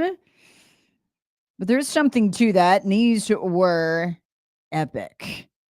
Now, yesterday, you remember Representative Robert Garcia out there explaining that what the American people want is they want violence against Elon Musk and Doge using actual weapons. This was on CNN. Take a listen. Okay, and I don't know why it's not playing. Here we go. Okay. And what I think is really important, and what the American public want, is for us to bring actual weapons to this bar fight. This is an actual fight. Actual weapons. Yeah. So they're a little hysterical, don't you think? What are they worried about? Well, Maxine Waters had one heck of a Freudian slip yesterday. She's done this before when she told us Obama had a spy machine. Unlike anything anybody had ever had before. Turns out he did. He was spying on everyone, including illegally the Trump team and 500,000 to 1 million Americans a year, including many donors to Republicans and Republican campaigns, Republican Congress. Yeah, that was all illegal, but he's a Democrat, so it doesn't matter. At least that's the way it used to be. They're freaking out. Stone cold, folks. Did you hear the Freudian slip from Democrat Maxine Waters 2 days ago? This hit the news yesterday. Late afternoon. Take a listen. The people of this country are being violated because all of our privacy is being taken up by Elon Musk and Trump, and we don't know what all they have on us. And that's it right there. That's why they're threatening violence. Tell us again, Auntie Maxine. We don't know what all they have on us. I know. And that right there is the simple solution. And they're leaning on these judges to rein Trump in, try by themselves a little bit of time, probably destroy the evidence. And they got this other problem. See, the American people won't shut up. And they keep asking questions. And that makes it really hard to replace them with better voters. Ayanna Pressley, Democrat, admitted that yesterday. Folks, this is a Freudian slip. But you know why? She had been talking and talking and talking and talking. And what is happening here? They're in public. They slip up, especially when they're tired and they're scared and they've been out there in the cold for a long time protesting because they can't pay anyone to burn anything down anymore because USAID was funding that. We found out this week was funding Black Lives Matter and the $2 billion worth of damage in the summer of love. So, I mean, they got to go out and do it themselves. Have you noticed, by the way, they have begged people to be violent all week long and nobody's showing up. And that's because they're not getting paid. I mean, so we found out USAID $27 million, ran it through the Tides Foundation to Black Lives Matter. Those people who did all that damage, they were getting paid. And the Democrat grassroots is like, honey, we're not getting paid. We're not burning anything. So these Democrats got to go out there themselves now. This is for real. And do their own protesting like Congress members in person because they don't have money to pay them. Anyway, so you do a lot of talking. Ayanna Pressley's been doing a lot of talking. So she accidentally told the truth yesterday. Take a listen. Look, let me tell you something. I'll take a bit of umbrage here. I'll speak on behalf of my colleagues. I think I can say we are all willing to work with anyone who's serious about doing the work of censoring the American people and advancing progress. But they are not serious. It's how they talk amongst themselves. We just got to find somebody to do the work of censoring the American people. We need them to shut up. Yeah, I know. They're falling apart, y'all. What a mess. I've never seen them so discombobulated. Honest to God, I don't even know what to do. I don't think they do either. And by the way, did you see this hearing with Michael Schellenberger? We're going to get into this in the 9 o'clock hour. He is a liberal Democrat. He's also red-pilled, though, because they censored him. And he's on the warpath. And he has this new piece out that is giving them fits. Headline. I actually resubscribed to his Substack just to read it. USA drove Trump-Russia collusion hoax. Wow. So what have we learned from Schellenberger? Excellent reporting, by the way, with links this week. This organized crime and corruption reporting project, which is really more of an organized crime project by the Democrats, fueled key Russiagate narratives. what these outfits do is they do investigative reporting, which is really just them getting the information from the CIA and putting it out there against Trump. They frame him with it, and they use it as the basis for the one Trump-Russia collusion hoax, but also for the Hunter Biden laptop is Russian hoax. That's where the info came from to justify the censorship of the truth. You paid for it, USAID. A lot of it ran through this organization funded by USAID called Organized Crime and Corruption Reporting Project. So OCCRP was key with the Trump impeachments. They came up with these stories that the CIA whistleblower then quoted 4 times. It was the main source for the Trump impeachment, paid for by you. OCCRP has had articles that they put out about Hunter Biden's business partner. They even went so far as to run training seminars paid for by USAID at the Aspen Institute for the world's foremost reporters. So, if you've ever been to Aspen, well, you'll never go to Aspen. I won't either. We can't afford it. They'll fly you in there on a jet and sit you down for training. One of their training sessions involved how to handle, say, it was a tabletop exercise. A laptop shows up in the middle of an election, a laptop. And that's how Russians spread propaganda. So here's how to handle it when it happens. Little did we know at the time, the FBI already had the laptop, had it for a year. The Hunter Biden laptop. They were scared to death because Rudy Giuliani had gotten a hold of a copy of it. And it goes on and on and on and on. The dossier's claims may have been had a basis in reporting from OCCRP, funded by USAID, about the Russian laundromat, an alleged Russian money laundering scheme that funneled $20 billion out of Russia between 2010 and 2014 through a Moldovan banking network, shell companies in other countries.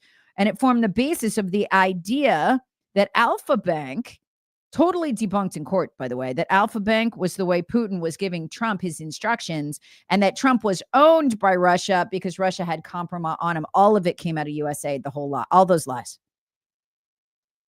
All of it. And it goes on and on and on and on, linking Trump to Russian money laundering scams. It's all fake.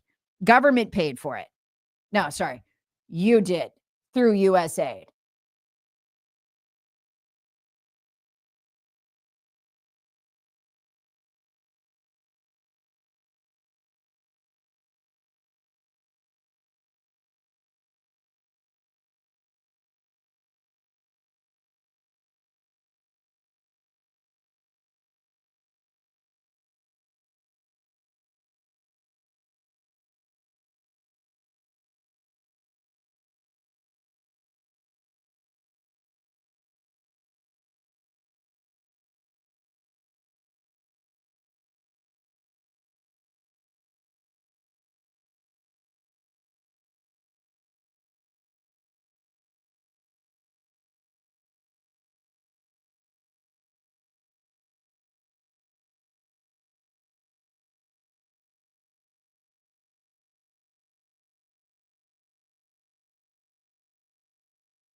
Okay, folks, there's so much going on, and I'm going to have to ignore some of it to focus on what today is, besides Valentine's. This is actually yesterday. Folks, do not miss the day in history that this is. Okay, this is an absolute turning point in world trade history, where we're turning away. You know, the World Health Organization, and Trump exited that because China runs, everybody knows China runs it, right? Well, China runs the World Trade Organization too. And what that basically means is all of it is not in our interest. It's basically a, screw over America organization. It serves China in the interest of our enemies. And it was set up that way, to be fair, by George H.W. Bush and ultimately Bill Clinton when they let China into it. So that era ends. This is the end of the era of globalism, where it was thought smart that because there weren't going to be any borders, and that was very much an idea that started with the Bush regime, was picked up by the Clinton regime. Since there aren't going to be any borders, it doesn't matter where businesses are or if they're in America anymore. If you want to see the physical reality that created, go drive 15 miles outside the city limits of Greenville. Go drive 20 miles out. Looks like there was a fire or some sort of catastrophic event. All of the factories, you've seen them, the small towns, the decimation, the poverty, how the sidewalks have cracks because tax base is gone. They did that. The Clintons and the Bushes did that. It was a deliberate policy. It was not an accident. It wasn't a whoopsie. It wasn't a mistake. And it got reversed yesterday when, for the first time in my adult lifetime, we really fought back. Trump chose Prime Minister Modi of India as the example. You ever served in the military? They'll choose one person out of your unit to make an example of. Modi was the example. He kicked Modi's butt right in front of him, made the reciprocal tariffs announcement while trashing India politely, and you should be polite, for the way that it has treated us. And we have been treated horribly by India. They've been very strong on tariffs, and I don't blame them necessarily, but it's a different way of doing business. It's very hard to sell into India because they have trade barriers, very strong tariffs. We're going to have the same. We're going to have whatever India charges, we're charging them. Whatever another country charges, we're charging them. So it's called reciprocal. We see a tremendous future for our country, but we felt that now it's finally time, after 45 or 50 years of abuse. Modi's standing there. He's got to keep the fake smile on his face. Trump just whipped his ass. Let me tell you something about India, okay? And why Trump chose India as the first to be, quite frankly, humiliated in this way. We buy 20% of what India makes. 20. How much does China buy? 3%. Who is India a closer ally with, us or China? Well, China, of course, because they already know they can kick our butts, humiliate us, use us and abuse us, and we won't do anything because our leaders hate us, or they did till Trump came along.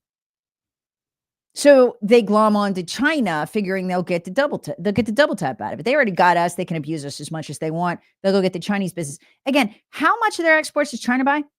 3%. We buy 20. Good luck, Modi. Good freaking luck. Good luck. He's gonna crumple before the end of next week. He has no choice. Why would Trump choose India? Because what the heck has India been doing? They joined BRICS. Modi stands there for the press conference about destroying our currency, and you think we're going to buy 20% of what you make?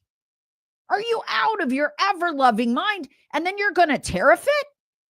So if you watch what Trump did last week, he declared that BRICS was done, that there would be no alternative currency, that trading would be done in dollars, or there would be 100% tariff for BRICS members. Their choice. Because see, here's the thing. India is one of our really great trading partners. You see made in India all over the place, but they act like our enemies and they hang out with our enemies a lot too, while publicly plotting our economic destruction. Not a good luck, Modi. He had it coming to him. He did. He's showing these other leaders, Trump is, look, the days of the Bushes and the Clintons and the Bidens and the Obamas letting you eat our lunch because they hate Americans, those are over. The days when we worship the end of borders like it's a religion, done. We have sovereignty now. And it was glorious. This is an economic primal scream yesterday. And he just says to Modi, you know what, whatever tariff you put on us, because we don't have tariffs, they have us like tariff to heck, all to heck. Whatever tariff you put on us, we're putting on you. I don't even care what you do anymore, he says. I don't even care what India does. We're just going to do it right back to you. To his face. Yes. That's how you take back the power.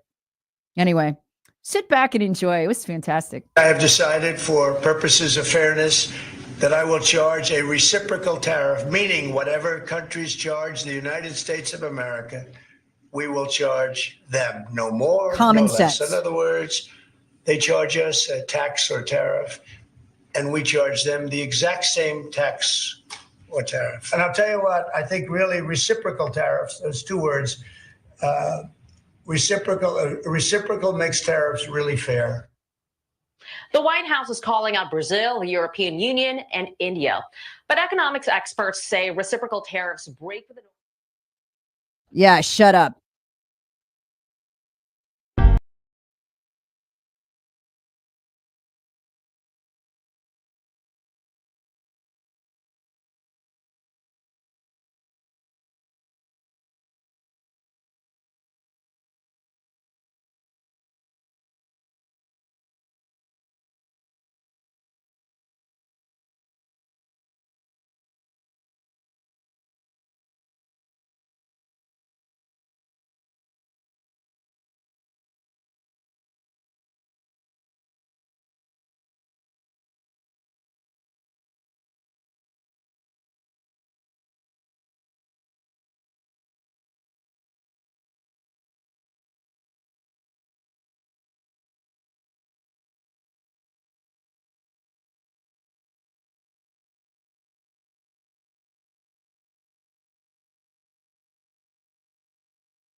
There's true brilliance on the Common Sense Retirement Planning text line right now, which is 800-905-0989. Texter writes, the Biden administration was likely spending $50 billion per month on illegals. Oh, at least. Common Core math will tell you that, they write. That is where the majority of the printed money went. Yes, I believe that. And we found another tranche of it yesterday, $22 billion out of Health and Human Services. They were handing them down payments for houses, gobs of money to start businesses. They had $15,000 a pop business loans, forgivable if your business succeeded. And that was on top of dollar for dollar matching savings programs. If you save some money to down payment to start your business, government will match it. Unbelievable. Free legal help from the $22 billion for illegals. Folks, they are breaking the law. This is aiding and abetting. This is your government breaking the law. They've got these funds, and I guarantee all these agencies, just day by day, we're finding out where the money for the illegals was. $1,500 program paid for by your taxes to repair illegals' credits. In other words, hey, here's $1,500 to pay off your credit cards. Get your credit straight so you can get that business. Knock some American out. I got a text, I don't know, a year and a half ago, 2 years ago from a guy, and he was asking me, did I know he was in construction? He was a contractor. Why it was illegals would get here. They can't even speak English yet. They would have brand new trucks and brand new equipment, better equipment than he had. And he said he was getting killed on bids. He said, they're all like this. They go down the road, brand new equipment, brand new trucks. How do they just come over the border? Can't even speak English yet. Literally just got here. And they're killing us. That's how. We just found the money. And Democrats fully intended this to be a class of people who would owe them and outvote us. So they finally could get to the totalitarian regime they want. And their ultimate goal, eliminate the Bill of Rights, one party system like China. $15,000 in business startup loans. Listen to this. Dollar for dollar matching savings plans for cars, homes, college, or business startups. Free emergency housing. So you fill out an application, they'll pay your rent. Only if you're an illegal, not an American. Free Medicaid health care. Free legal help. I'm just getting so disgusted. I have to stop reading. I do. Texter writes, Tara, how long before the rhinos get exposed? That's coming. Texter writes, Tara, is there any way these sociopaths can be forever banned from public service in the U.S.? I don't know if we could formally ban them, but by knowing who they are and having X, we can expose them wherever they go next. Texter writes, I would like to know who requested all this USAID crazy funding, congressmen, senators, or who? Oh, I bet they all had their hands in the pot. Lindsey Graham did. He was sitting on the board of a Republican organization that censors Republicans. Does other things too, but that was what it was doing. Texter writes, I almost feel sorry for the Democrats. Almost. Oh, I don't. Do you think, by the way, that they regret trying to put Trump in prison now? I mean, maybe 700 years was a bit excessive in retrospect. You think they regret it? Folks, if they hadn't stolen that election and they just let him win, think how he governed the first time. A lot of these abuses were going on under Trump the first time. He didn't even know. They created a monster. That, you know what? If they would have been better off just letting him win the second term. But they screwed up. I bet they regret it. They won't admit it, but I bet they regret it. Texter writes, Tara, love your show. Thank you. Texter writes, Tara, that's what we get for feeding India since 1961. Try USAID with U.S. rice and wheat. Texter writes, Tara, Trump said the External Revenue Service would make all of this money from tariffs, but if country after country keeps caving, who's going to pay the tariffs? So our taxes go down or away. Folks, if reciprocal trade drops all these barriers, we will make so dang much money and have so darn many jobs, it's not going to matter. Because the tax money will just come in the front door instead of the back door at the External Revenue Service. Either way, we're going to take it in. I'm going to get into that more in the next hour. You need to understand what a historic and glorious day yesterday was. It's just, finally. Texter rates, hey, Tara, would it be an overstatement to say that a weak America drove countries like India into the arms of China, a militarily powerful neighbor, in order to appease the dragon? That's exactly what happened. And would you say that India was not so reluctant to realign with the United States at this time? Look, India I guarantee they want to come back, but they need protection. You cannot count on the Democrats for that when everybody darn well knows that the Biden family was on the Chinese payroll.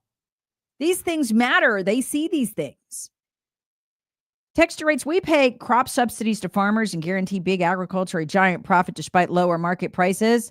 And then we give the food free through USAID to India. Yeah, I know.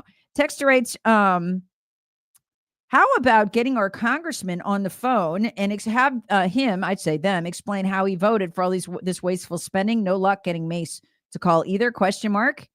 Yeah, it's worth a call to their offices. They funded all this. Here, even our upstate Congress members. Texture rates, Tara, I want to see some people handcuffed and taken to jail. Me too. Texture rates, Tara, these other countries get a double benefit of manufacturing than tariffing us. Now that we are a low manufacturing country, we bring in most of our products that will create huge sums of tariff money, for them.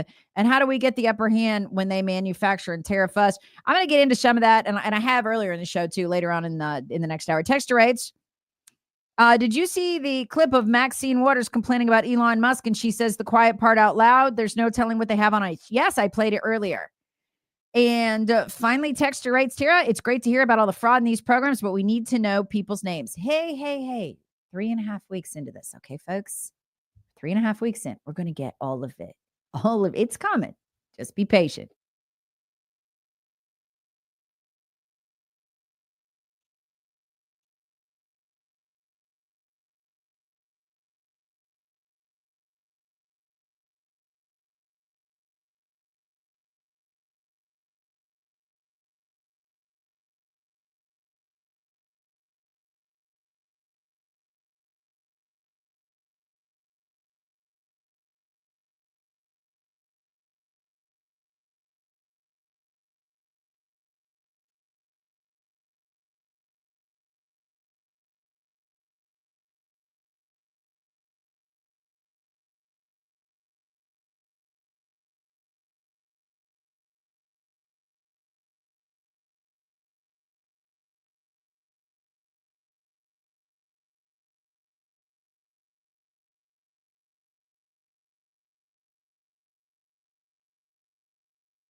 Okay, so I want to read you this. This is from the Chatham House.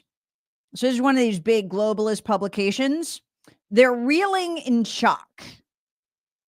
And I want to tell you what they're mad about with Ukraine. So I want to read it from their perspective. They cannot believe Trump scheduled his own phone call with Vladimir Putin without consulting NATO, without calling them first, having them on the line, and getting them to agree to what he wants to do. In other words, they cannot believe Trump unilaterally by himself conducted U.S. foreign policy without the Euro weenies telling him what to do. They're in shock. It's hilarious. The Munich Security Conference begins today with European leaders in a state of shock following the news that President Donald Trump has spoken directly to President Vladimir Putin in a 90-minute phone call. Trump evidently did so without consulting Ukraine or NATO allies. Oh, no. He announced the call after the fact, along with the news that direct negotiations to end the war in Ukraine would begin immediately. He proposed a summit in the near future in Riyadh, Saudi Arabia. He's cutting them out, is what he's doing. With his actions, the president has unilaterally lifted Putin's diplomatic isolation and provoked astounded reactions across Europe. When the initial shock subsides, the significance of the change in U.S. policy that this represents will sink in. So these Euro weenies think that somehow we're going to pee for like this whole war, but they're going to tell us what to do. Yeah, that's pretty much sums it up there, Tara. Yeah. You know, a problem that they should have taken care of themselves before this ever happened, right? And allowed to happen, and now expecting the U.S. to, take care of it. And now you're mad that our U.S. president is actually trying to take care of it. Now, Trump is also talking tough to Russia too. Don't kid yourself. Yeah. He's basically letting it out there. Hey, you don't know what we're going to do. Yeah, we're not rolling over for you. We might roll over you. So he's left a lot of that in place. Okay. He's also left in place the possibility of funding continuing to Ukraine, which I expected him to do. Yeah. I don't like it. Yeah. One iota. I don't like it. Right there with you. I don't like it. Yeah. But he is in an impossible situation, painted into a corner by the previous administration and their failures. Well, not failures, but their intentions, we should say. And it's just not possible realistically to completely back out of it without there being further, catastrophic consequences. So, and the goal is to stop the bloodshed. And one of the things yesterday that Hegseth said, who was our new defense secretary, and Trump, they were both on the same page. Is look, no NATO membership for Ukraine. Yeah, none. That's okay, off the table now. Yeah, and it should be. Let me tell you why. The Minsk agreement, our agreements with Russia were very simple. No Ukraine NATO membership. Why? Because Ukraine has a very long history of launching attacks on the Russian border and murdering Russians, ethnic Russians who are Ukrainian, who live on that border. There's been genocide there for many years. And they also cross over into Russia. They've killed people there too. And so Russia cannot defend itself if Ukraine becomes a NATO country. Okay. I want to explain to people the extremely and incredibly evil thing the Biden administration did. I mean, this is the kind of thing that, like, wow, I wouldn't want to die with this on my soul. I mean, truly, it got 1 million people killed. Russia has made clear, going back to the Minsk agreements, which they agreed to, the line in the sand, no NATO membership for Ukraine. Ukraine agreed to this. Okay. Everybody agreed to this. Joe Biden comes out and announces, in order to start the war, oh, hey, you know what? We think we'll do some NATO membership for Ukraine. Yeah. How about that? Bam. Tanks go to the border. War starts. Now, here's where it's really evil. There is no good reason for 1 million people to be dead in this conflict on either side, okay? Because the Russians were forced to fight. The Ukrainians were forced to fight. I feel so bad. I mean, at one point, our stupid Senate was saying, oh, we want to draft the 18-year-olds now. Dear God, their children, stop. Just stop. Stop it. Because what Biden did, and it was so bad, he lied. He went out to the public and said, oh, no, we're going to let Ukraine into NATO, which would mean we would have to then defend Ukraine, which would draw us into World War III with Russia. Well, the whole time, Lee, he's telling Zelensky and Ukraine, you're never getting into NATO behind the scenes. When Russia fell for it, and shame on Putin for falling for it, they should have had better intel. When Russia fell for Biden's lies, and then remember Biden saying, oh, a little incursion would be okay. Yeah, come on, do it.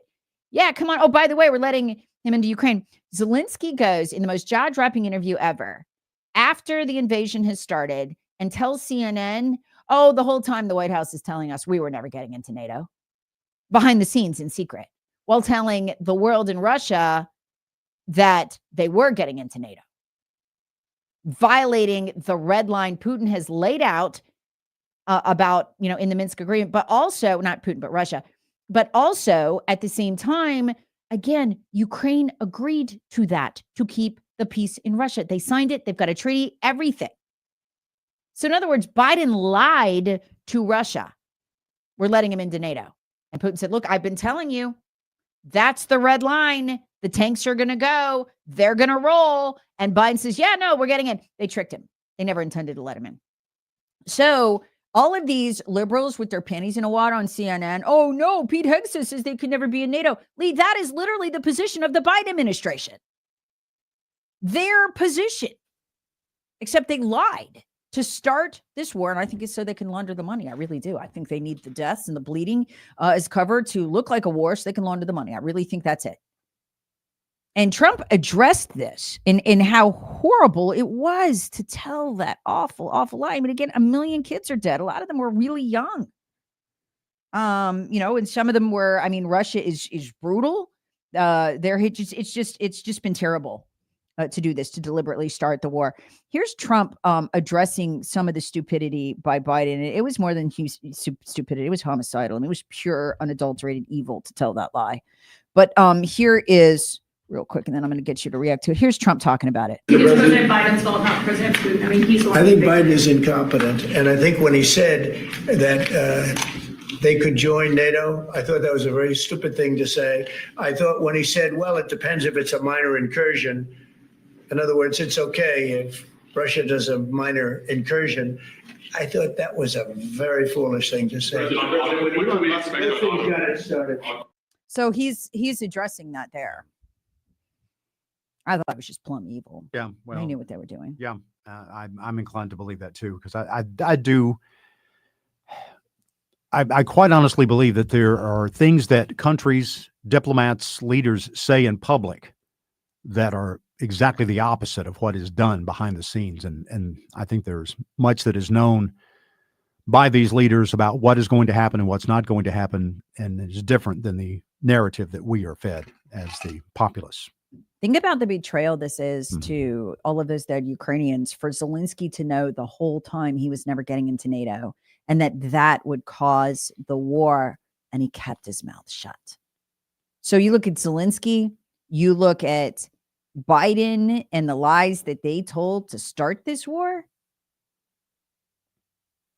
And then the worst of it, when those Ukrainian missiles hit Poland, kills some farmers, and Zelensky lies and says they're Russian, it triggered Article 4, which leads to Article 5, where we go in and it's World War III. He lied. And the only reason we didn't have World War III was because we had a Polish prime minister who was willing to say, hold on, wait a minute. Let's go see. And it just turned out the tail end of that missile didn't burn up.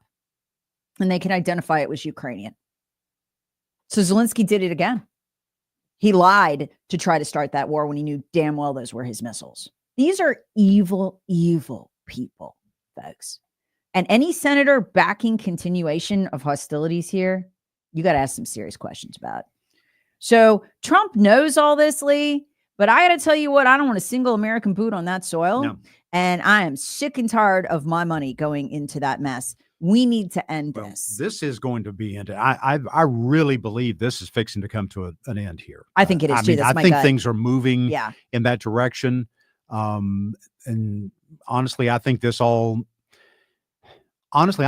back to Taiwan, because I think that the U.S. through Trump is saying, we're not going to be distracted by what's going on in the Middle East or by Russia. We're going to take care of the Pacific Rim because that has great economic impact on the U.S. economy, as opposed to the issues that are going on in the Middle East and Europe.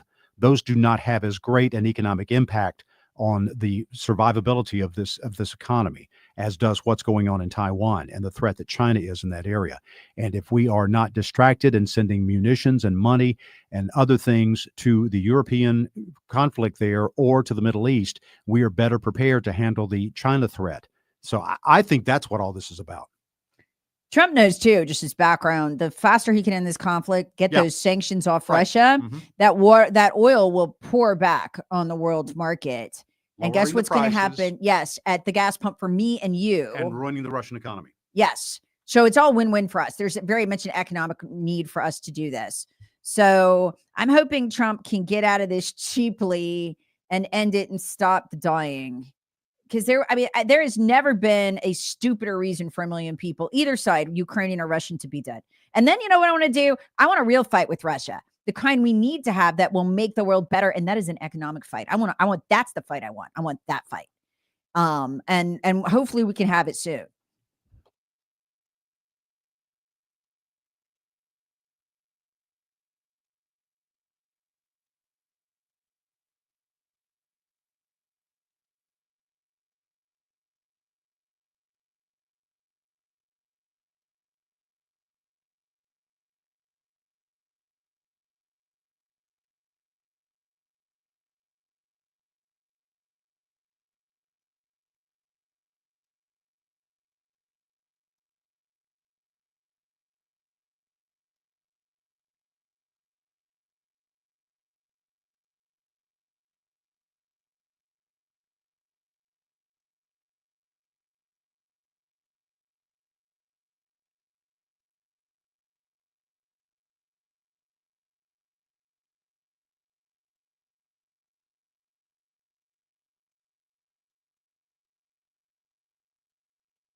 Elon Musk tweeting this idea: the Democrats are outraged that he's accessing their private information.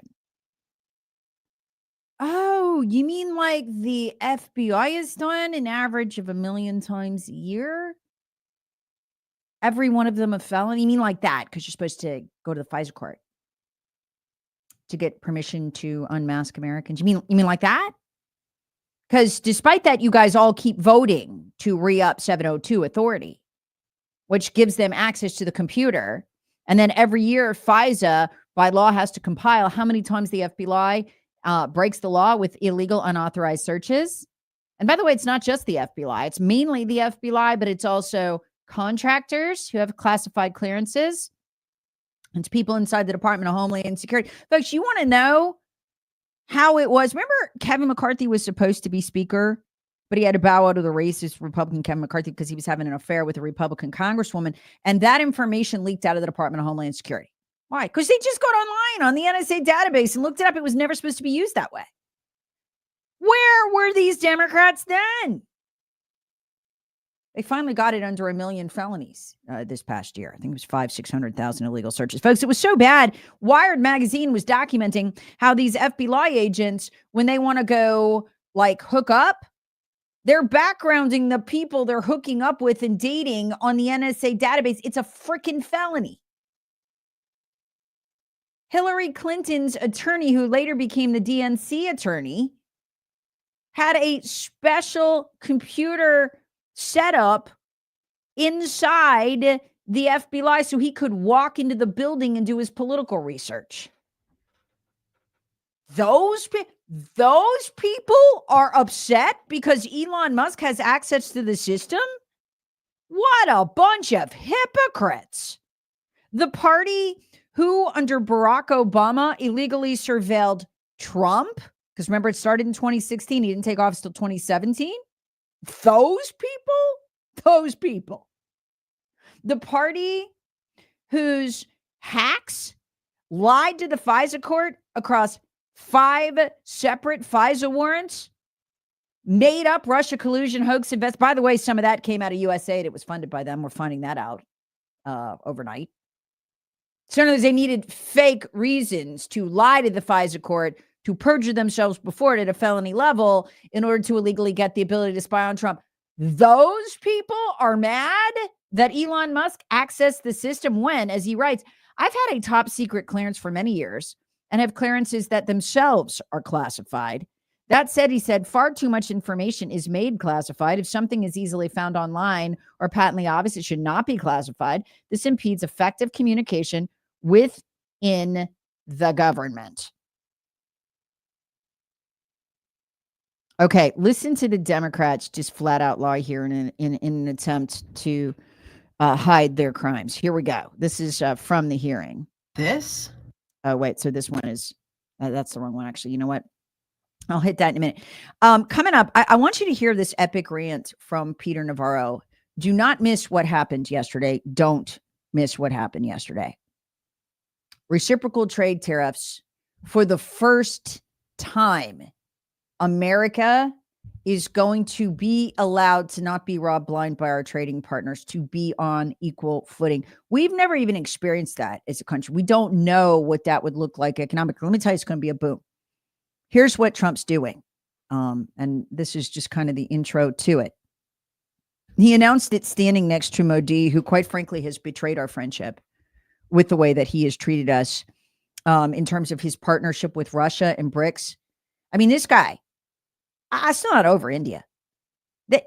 We are their biggest trading partner. 20% of what they make, we buy.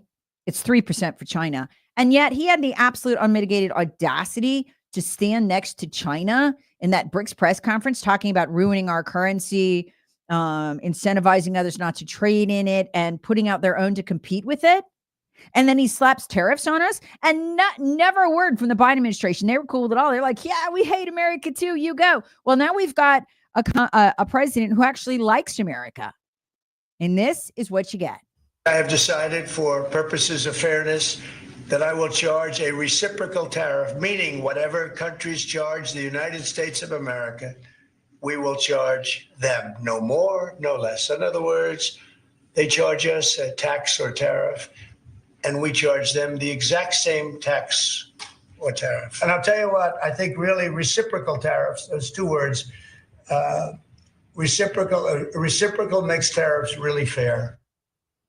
The White House is calling out Brazil, the European Union, and India. But economics experts say reciprocal tariffs break with the norms set up at the World Trade Organization. They say it could lead to an approach where tariffs are negotiated country by country on a reciprocal basis. That's the so goal. White House officials appear unmoved, blaming what they call the lack of reciprocity for a $1 trillion trade deficit. Here's Commerce Secretary nominee Howard Lutnick. Yeah, okay. So she's repeating the globalist line. Oh, no, it may make the Euro weenies and the Chinese at the World Trade Organization mad. So, who cares? Look, folks, China runs the World Trade Organization the way it runs the World Health Organization. To our detriment. Oh, no, it might upset that. Well, good. That's fantastic. That's progress. Yes. What she's saying is, oh, no, they're worried that we won't take direction anymore on our economic destruction from the World Trade Organization in order to benefit China. And there's no downside. We might end up doing individual negotiations with each country. Of course, that's the goal. Jamie Dimon, not a fan of Trump's, explained this. He said, yes, tariffs just a tool for better economic negotiations. What is the problem? Anyway, I want you to understand what a historic day it was yesterday. If you look around, you go driving in the countryside, small towns here in South Carolina, you can still see the decimation, the old shuttered factories that used to hum during my lifetime when I was a kid. Tail end of it, actually, but they were kind of shutting down when I was a kid. But yeah, when you could manufacture here, when Milliken was the thing in the South, when you could do those things before we destroyed ourselves on the altar of globalism and ending our sovereign borders as ushered in by Daddy Bush and the Clintons. Look at the you can see it, the decimation of those small towns. And we never got it back. This is the day Trump says, I'm going to take it back, or I'm at least going to put policies in place that give us a chance to. You got to hear this. Yesterday was a historic day. I'll play it. Coming up next.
Yesterday truly was a milestone in our relationship with the world. It is on. It is so on.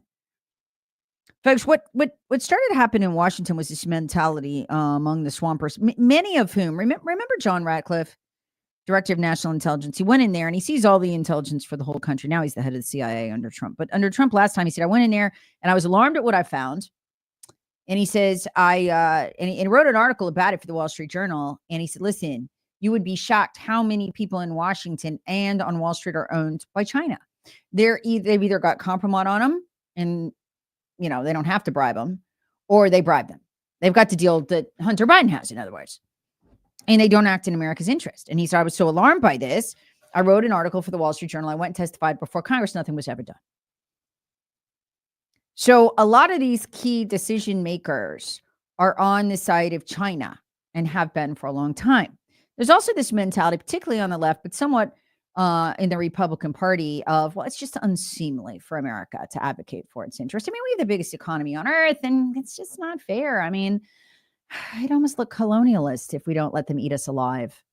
Well, that means you're letting the poor of us, the poorest among us, those opportunities that should have been theirs in those burnt out mill towns, those go to other places. Well, yes, but it would be unseemly to advocate for ourselves. And then we forgot how. Think about before Trump came on the scene. I've been watching politics a long time. Nobody was talking about advocating for American economic, honestly, inclusion or fairness. No one was talking about it at all. We'd forgotten to even have the conversation, and they ate us alive.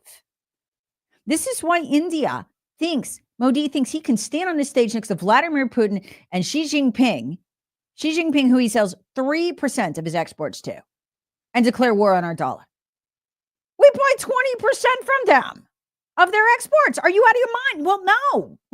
Folks, we never advocated for ourselves. We weren't even having a debate in America on how to do it. We forgot to do it.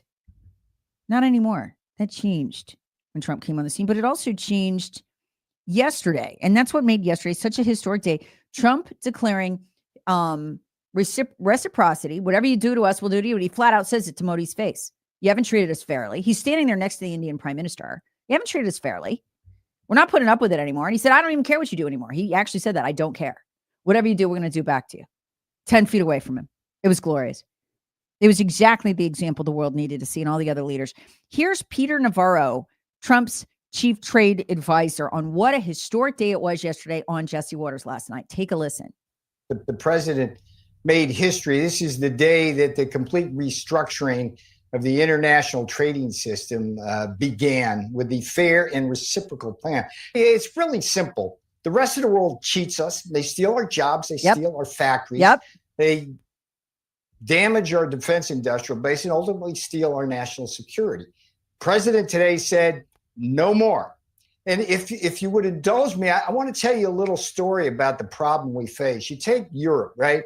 We run a $230 billion trade deficit, much of it in the auto industry. So think about a Cadillac rolling off the assembly line in Lansing, Michigan, going over Bremerhaven and trying to sell into the German markets. A $50,000 car when it starts here. Goes over there, they slap a 10% tariff on us, which is 4 times more than our tariff on them. Then they put the VAT tax on, the value added tax, which acts just like a tariff. It's another 19%. So by the time the car Cadillac gets there, it's $65,000. We got to sell it at $65,000. A BMW comes off the assembly line in Leipzig, comes over here, right?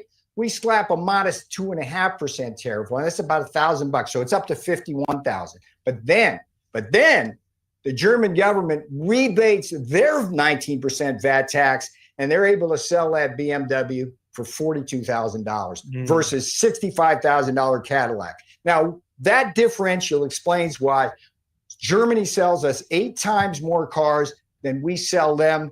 And that stuff has got to stop. So what the fair and reciprocal plan does is going to look at every country in the EU we run a big trade deficit with. We're going to find out exactly how they're cheating us with both tariffs and what the boss calls non-monetary barriers. And then the Secretary of Commerce, Lutnick, the great Howard Lutnick, and Jameson Greer, the new USTR, who used to work for the great Bob Lighthizer, and Greer is a force of nature. They're going to determine for the president a reciprocal tariff that captures that unfairness, Jesse, and that they're going to put that tariff on, or those folks are going to back down and treat America fair. And this, I mean, it doesn't matter if you're a conservative, a liberal, a Democrat, Republican. Everybody should embrace the fair and reciprocal. I mean, plan. even Joe Biden could understand that story you told, Peter, and every American president has the opportunity to do it. Why is Donald Trump the only American president to get this and actually do something about it? There's two very simple answers. First, he's a master chess player. He actually understands this. Secondly, what I loved about Donald Trump, and why in 2016 I immediately reached out and said, hey, if you need my help, I'm here, is he didn't have to depend on all the corporate money that wants to send our jobs offshore and open up our borders to cheap labor. He was not bought by anybody. So what he is doing is good for America. That's his vision. That's why it took so long. We've sold this country out, Jesse, you know. We've sold this country out for 40 or 50 years with SHAFTA and NAFTA and letting China into the World Trade Organization. We run $1 trillion deficit every year, and the trade deficit, and that money's then used to buy our factories, to buy our land, to buy our real estate, to buy our farms and all that stuff. And Donald Trump says that's not going to happen anymore. So fair trade, fair reciprocal plan, and the tariff word is a beautiful thing. Reciprocal tariffs, as the president said today, is very beautiful. And before I leave, I want to go ahead. No. I was going to say it's beautiful politically because Democrats can get on board too. Yeah. Look, this is not a right or left thing, a Democrat, Republican. It's an American thing. If you love America, they don't want jobs here and factories here and a strong defense industrial base, so you'll be safe, secure, and prosperous. And you know what, Jesse? That's what we had in the first term. We can have it again. Can you imagine if we use reciprocal tariffs, but then we do what else Trump wants? I don't know if we'll ever get it done. Can you imagine us knocking down the tax rate for corporations to 15% before they take the write-offs? So that it's cheaper to make stuff here? Can you imagine? I get too excited. Man, the boom. The poorest among us would be able to take skilled jobs. They'd train us. I mean, we'd have so many jobs. We'd have so much money we wouldn't know what to do with. In fact, we'd have a lot more money into the treasury if we would dramatically cut taxes, because that's what happens. When you cut taxes on corporations, they invest more, they make more, and the government gets more too. I get too excited thinking about it. I can see those dominoes falling down and where we would be and the way we could live and how we could pay off our debt. And it's too good. Too good. I can't get excited, but this is the beginning of it. This is the way that you take the first step to get there.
Okay. I can't keep up. Donald Trump just suggested that we could cut Pentagon spending in half. Of course we could.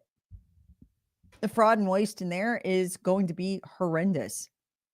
No, the GAO estimates about 20% fraud. So right off the top, he's talking about getting the cut to half. Good. Now he says this wouldn't happen right away. Obviously, he says he needs to, hammer out deals with China and with Russia to keep us safe. But that is the biggest kitty in Washington. I can't even imagine what the fraud in there looks like. On the waste.